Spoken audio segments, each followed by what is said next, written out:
Muchos españoles cuando llegan a Paraguay, sobre todo aquellos que ya tienen una cierta edad, sueltan siempre el mismo comentario. Esto es como España en los 80. Hoy he decidido hacer un estudio sobre si realmente Paraguay es como España en los 70-80. Vamos a ver qué estaba pasando en España en esa época y por qué los españoles dicen que Paraguay es España en ese momento. Vamos a verlo con detalle.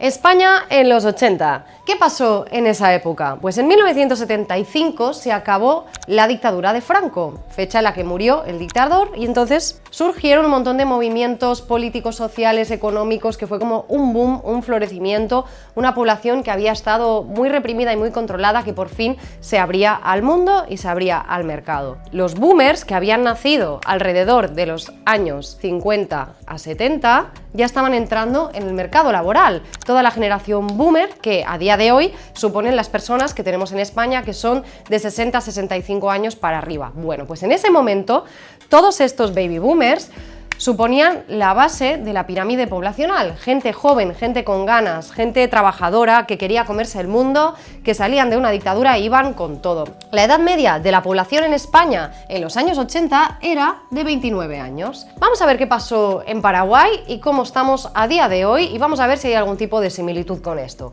En Paraguay, en 1989, terminó su dictadura de Stroessner, y ahí empieza Paraguay un poquito a remontar y a abrirse al mundo. Después de todos estos años, nos encontramos a fecha de hoy que la edad media de la población en Paraguay es de 26 años, porque ya lo sabéis que más o menos el 70% de la población se encuentran en este rango, que son menos de 40 años. Por lo tanto, la pirámide poblacional que vemos ahora mismo en Paraguay es igual que la pirámide poblacional que veíamos en los años 80 en España. Así que estos boomers suponen hoy los jóvenes que tenemos en Paraguay. Toda esta fuerza joven menor de 40 años que supone el grueso de la población. Esto ya hay muchos estudios, muchas veces lo hemos comentado, que el 70% de la población aquí en Paraguay es joven. Es un país de jóvenes, gente productiva, gente que no consume.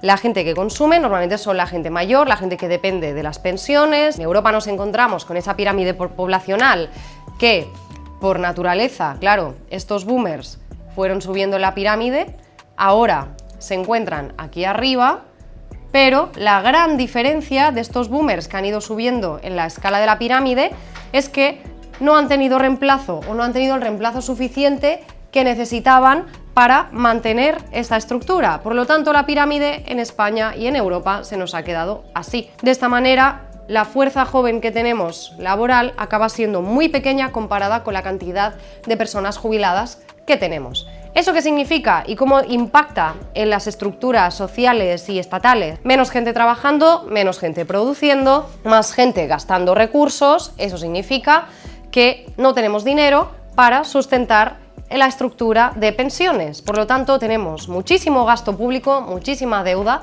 y muy poca gente trabajando para producir el dinero que va a pagar toda esa deuda. Esas son las estructuras que estamos viendo en Europa, es el modelo que está ahora mismo sucediendo también en España, y sin embargo, en Paraguay, ¿qué está pasando? Pues lo que pasaba en los 80.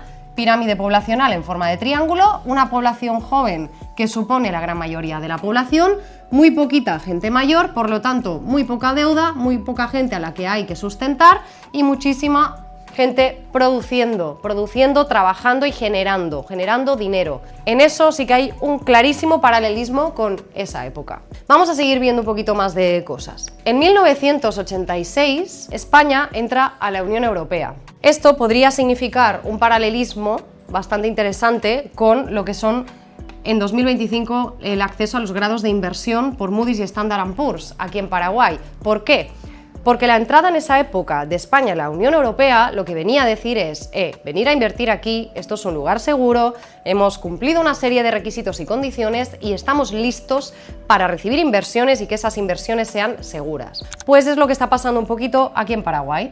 Nos han dado el grado de inversión, es un lugar en el que podemos hacer inversiones seguras acorde a unos requisitos y a unos criterios que nos han validado a nivel internacional.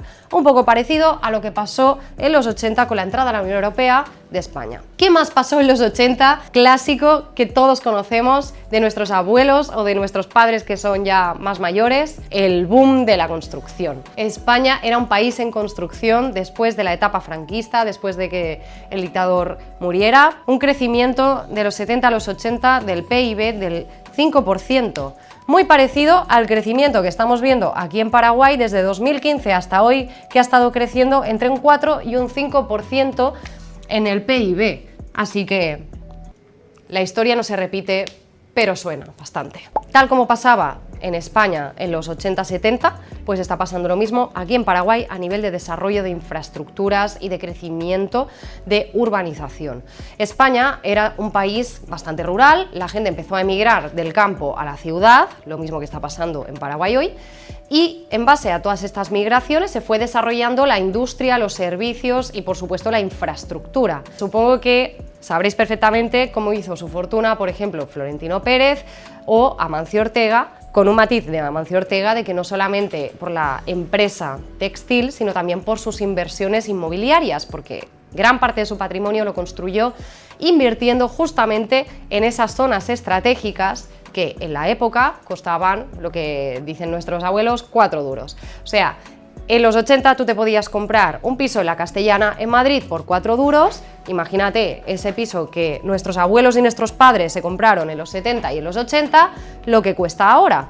Bueno, pues el mismo escenario lo tenemos hoy aquí en Paraguay. Estamos comprando propiedades, terrenos y edificios en zonas que sí o sí se van a convertir en esa Castellana, en esa Gran Vía, en esa Plaza Cataluña de Barcelona, en todas esas zonas concurridas que ahora mismo tienen el precio cuadrado más alto. Y esta estrategia que hicieron los grandes magnates y millonarios en España es la estrategia que vosotros podéis hacer a día de hoy aquí en Paraguay, replicando exactamente la misma estrategia. Invertir en un país en desarrollo exactamente como estaba España en esa época. Y en esos años todas esas inversiones se van a ir revalorizando y van a acabar pues dándonos ese patrimonio y esa fortuna que consiguieron estas personas aprovechándose de las oportunidades y la situación de crecimiento que tenía el país en esa época. Muy bien, vamos a continuar con otros datos y otros paralelismos que os van a encantar. Otra cosa que he encontrado que tiene un paralelismo bastante interesante es el tema de los impuestos. Y es que en España, por ejemplo, el IVA hasta 1986 ni siquiera existía o era súper bajo, entre el 0 y el 12% cuando empezó a implementarse el IVA. Así que imaginaros, nuestros abuelos comprando cosas sin pagar nada de IVA o vamos, muy poquito IVA. Luego, el impuesto de sociedades era del 33%, pero permitía hacer muchísimas deducciones, sobre todo por temas de inversión. El IRPF era muy bajito, también se implementó en 1978 y casi no se pagaba prácticamente nada. Y el gasto público versus el PIB estaba entre el 20 y el 25%. Ahora entraré a explicar un poquito más este indicador, pero me gustaría mucho que viéramos cómo ha evolucionado todo esto a lo largo de los años y que nos pongamos en esa situación. Tus abuelos y tus padres estuvieron comprando apartamentos y comprando tierras a un precio súper barato, pagando un IRPF muy incipiente y además con un contexto de gasto público y de PIB con una relación muy bajita. Entonces, ¿esto qué significa? Que pudieron hacer unas inversiones buenísimas, con unas condiciones impresionantes en esa época. Ahora entiendes por qué tu abuelo o tus padres eran capaces de tener 2 y 3 propiedades, de tener tierras. Ellos sí podían, tú no, porque hoy estás jugando con un contexto totalmente diferente y con otras normas. Para empezar, en España el IVA hoy ya sabemos que es del 21%. El impuesto de sociedades es del 25% y prácticamente no te deduces nada. El IRPF es del 47%, por lo tanto te pegan un sablazo cada vez que cobras tu dinero. Y gasto público, PIB, estamos en un 105%. Y es como, vamos a ver, así se complica bastante más el juego. Estamos hablando de que ahora el precio de la vivienda es carísimo, que no hay tierra porque ya está todo construido, ya lo construyeron todo nuestros abuelos y nuestros padres, por lo tanto ya no hay espacio para construir. Aparte, estamos hablando de una carga impositiva súper alta para prácticamente cualquier cosa que hacemos en nuestro día a día y en nuestra vida. Es que no tenemos ningún tipo de posibilidad de acceder a ese tipo de viviendas porque nos piden un precio desorbitado para pagar la entrada, ¿vale? Antes había unas condiciones diferentes en las que sí podías pedir una hipoteca al 100%, pero claro, debido a la crisis inmobiliaria y al endeudamiento incontrolado que había en esa época, en 2008, más o menos, que fue cuando fue la crisis inmobiliaria, los bancos decidieron no dar más crédito y por lo tanto, gracias a esto, pues hemos pagado nosotros las consecuencias. Ahora tienes que pagar un 30% de la propiedad a unos precios absolutamente desorbitados y es extremadamente difícil ahorrar ese dinero para poder pagar esa entrada, por el coste de la vida, la inflación, los precios y muchas otras cosas que están dificultando muchísimo toda esa dinámica a nivel español. ¿Qué está pasando en Paraguay? Bueno, en Paraguay tenemos todavía un precio metro cuadrado impresionante. Estamos viendo precios metro cuadrado desde $1.300 el metro cuadrado,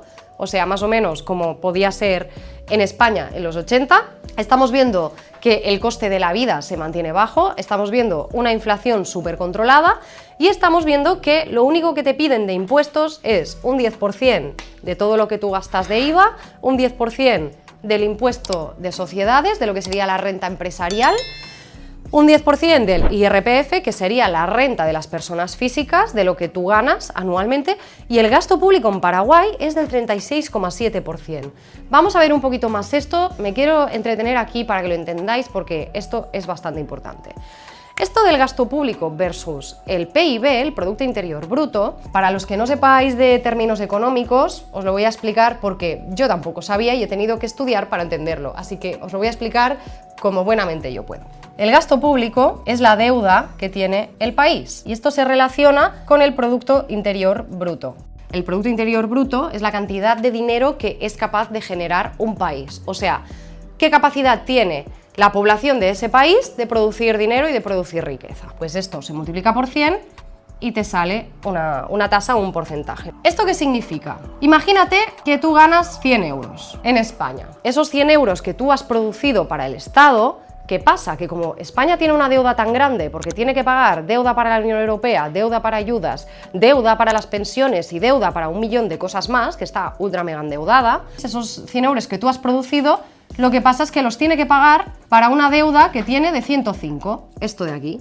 Por lo tanto, seguimos estando mal. O sea, la capacidad de recuperación y la capacidad económica que tiene el país está bastante comprometida, ¿vale? O sea, no hay solvencia por este problema. ¿Qué pasa si tú ganas esos 100 euros en Paraguay? Bueno, pues que Paraguay, en cambio, como pasaba en España en los 80, tiene unos números muy bajitos de gasto público por PIB. ¿Eso qué significa? Que tiene muy poquita deuda pública. Eso significa que estos 100 euros que tú puedes estar ganando aquí o que hubieras ganado al cambio en pesetas en los años 80, de esos 100 euros tu deuda o la deuda del país es de 36,7. Por lo tanto, el país ingresa 100 pero debe 36,7. Aquí los números sí que te salen, te queda una diferencia buena para poder seguir siendo solvente. Entonces el país tiene crédito para avanzar y para seguir evolucionando. Esta es la situación que teníamos en los años 80 en España. Aquí ganabas 100 y debías 25, en España actualmente ganas 100 y debes 105 y en Paraguay ganas 100 y debes 36,7. Explicado, simple y llano, yo sé que hay un millón de matices, pero para que lo entendáis así a grosso modo. Bueno, hasta aquí esto que está provocando en Paraguay la atracción de capital extranjero. Exactamente lo mismo que pasó en España en los años 80. Seguridad por haber entrado en la Unión Europea, costes de entrada muy bajos de compra de inmuebles y sector inmobiliario y además, bueno, una presión fiscal muy baja o adecuada que permitía que el extranjero hiciera las inversiones en el país. Entonces todo esto estimuló muchísimo la economía y por supuesto el sector inmobiliario y de la construcción. ¿Te suena un poquito esto? Correcto, es exactamente lo que está pasando ahora en Paraguay. Por las condiciones de baja fiscalidad, la estabilidad económica, la seguridad y muchos otros factores macroeconómicos que está llamando al capital extranjero a venir aquí al país a invertir, porque es un buen lugar y sobre todo es un buen momento. Agarramos la máquina del tiempo de Doc y nos vamos regreso al futuro, pero volviendo al pasado en Paraguay como si fuera España en los años 80. ¿Tú lo harías si pudieras? volver a España de los 80 y comprarte todos los apartamentos de la Castellana o comprarte un terreno por esa zona? Yo creo que sabiendo lo que pasó después, comprarías. Pues tienes ahora la oportunidad, es exactamente lo que está pasando aquí en Paraguay. Vamos a seguir con la siguiente parte porque es súper interesante y tiene muchísimo que ver con un problema geopolítico que está impactando a todo el planeta y es el tema del petróleo. No es la primera vez que pasa esto, de hecho pasó exactamente lo mismo en 1973 con la crisis del petróleo. En España, en los 80, hasta ese momento había habido bastante bonanza, pero ¿qué pasó? Que debido a la crisis del petróleo y a otros factores, España tenía una inflación muy descontrolada, ¿vale? Subió por encima del 14% en 1981. Eso que provocó que se tuviera que devaluar la peseta en repetidas ocasiones y bueno, y la peseta pues sufrió muchísimos cambios y muchísimas devaluaciones. En Paraguay, sin embargo, aquí hay una ventaja competitiva y una diferencia bastante importante con esa época, que nos favorece todavía a mejor. Y es que la inflación está muy controlada, se mantiene alrededor del 4% y no suele superarla. El Banco Central del Paraguay lo tiene muy controlado este tema y además el guaraní es una moneda que se ha mantenido estable, fuerte e incluso creciendo durante 80 años. Ya sabéis que en el año 2000 se cambió de la peseta al euro y eso fue un tremendo impacto, terrible, impactó muchísimo en la economía, se encareció todo muchísimo y bueno, hay mucha gente que dice que es lo peor que le pudo pasar a España. ¿Deberíamos habernos quedado con la peseta? Pues yo creo que sí, sinceramente, viendo cómo se está comportando el guaraní, con la estabilidad que ha tenido, la fortaleza que tiene y los beneficios que ahora estamos teniendo al manejarnos en guaraníes versus todos los cambios que está teniendo el dólar, por ejemplo, pues no puede ser más que una ventaja. Esto lo que te provee es de una estabilidad económica bastante fuerte y sobre todo a largo plazo. Y además no hay ninguna idea, ni proyecto, ni propuesta de añadir nada diferente, ni de cambiar, ni de hacer que la moneda sea más simple, ni de cambiarle de nombre, no. Se va a mantener tal cual está el guaraní, con todos los ceros y hablando en millones. Yo siempre lo digo que en Paraguay todos somos millonarios, porque a 1 millón de guaraníes llegamos todos. Volviendo al tema de la crisis del petróleo, pensad que en esta época, en 1973, ¿qué estaban haciendo en Paraguay? En vez de estar dependiendo del petróleo, que es lo que le pasó a toda la industria y a toda la población española, que era totalmente dependiente, no tenía ningún tipo de fuente interior que pudiera subsanar el problema de la falta de suministro de petróleo, pues bueno, aquí en Paraguay se dedicaron a construir las represas hidroeléctricas más grandes que había en el planeta de Itaipú y Yacyretá. Y con esto se garantizaron energía limpia y estable a nivel interno del país, sin depender de fuentes externas, que además les genera un excedente impresionante que venden a otros países. Entonces, esto es algo bastante único de Paraguay, el hecho de tener estas dos presas que son monumentales, que generen esta cantidad de energía hidroeléctrica, que lo que facilita es tener energía limpia y barata. Y por eso muchísimas granjas de cripto están viniendo aquí al país a instalarse. Y también industrias textiles y data centers. Pues mientras en España en los 70 se estaban enfrentando a esta crisis del petróleo y toda la bonanza de los años 70 se estaba yendo en una recesión hasta que luego volvieron a remontar, pues aquí no estaba pasando porque estaban preparando esta maravilla. ¿Qué pasó en esa época, en esa crisis del petróleo de ese momento? Bueno, pues lo mismo que está pasando ahora, que Irán decidió cerrar el estrecho de Hormuz, que lo que hace es que ese 20% de petróleo mundial pasa por ese estrecho, pues ese 20% de petróleo mundial no llega a donde tiene que llegar. O sea, tenemos un déficit de petróleo. ¿Eso qué significó en ese momento? Pues que el precio del barril pasó de $3 a 12, con un incremento en pocos meses de más del 300% de los precios. Imaginaros, tú los gastos fijos que tienes en energía y combustibles, ahora a nivel de empresa, de repente, ¡pum!, en pocos meses te suben a un 300%. Pues evidentemente hubo una crisis bastante bestia. Esto no se acabó aquí, sino que en 1979, otra vez, por la revolución iraní, hubo otro incremento, pasó un poco lo mismo, volvieron a tener problemas con la distribución del petróleo y pasaron de 14 a $40, con un incremento de un 185%. O sea, imaginaros, España tuvo esta desventaja y aún así pudo seguir adelante. ¿Qué está pasando hoy con el petróleo? Bueno, a día de hoy, esos $70 que venían manteniéndose estables, otra vez nos han cerrado el estrecho de Hormuz, está pasando lo mismo, 20% del petróleo mundial otra vez no puede estar bien distribuido, pues bueno, se ha aumentado el precio del barril a $126, suponiendo un incremento del 70% de momento. Veremos qué pasa. Paraguay, sin embargo, este problema pues no lo tiene. Evidentemente que también hay una demanda de petróleo, pero como están tan fuertes a nivel energético y se usa muchísimo la energía eléctrica para prácticamente todo, pues tenemos un respaldo y una protección bastante fuerte en el país en ese sentido, y el impacto no es tan fuerte como en otros países como España, que son totalmente dependientes de fuentes de energía exteriores. O sea, España depende del petróleo que le entra, Paraguay no. Paraguay tiene un montón de coches, por ejemplo, que están empezando a circular, que son eléctricos o híbridos. O sea que en ese sentido te recomendaría que te compraras un coche eléctrico. De hecho, hay muchísimas casas que tienen sus puntos de carga eléctrico, ponen allí el coche y les sale por 4 duros movilizarse. O sea que realmente vale mucho la pena.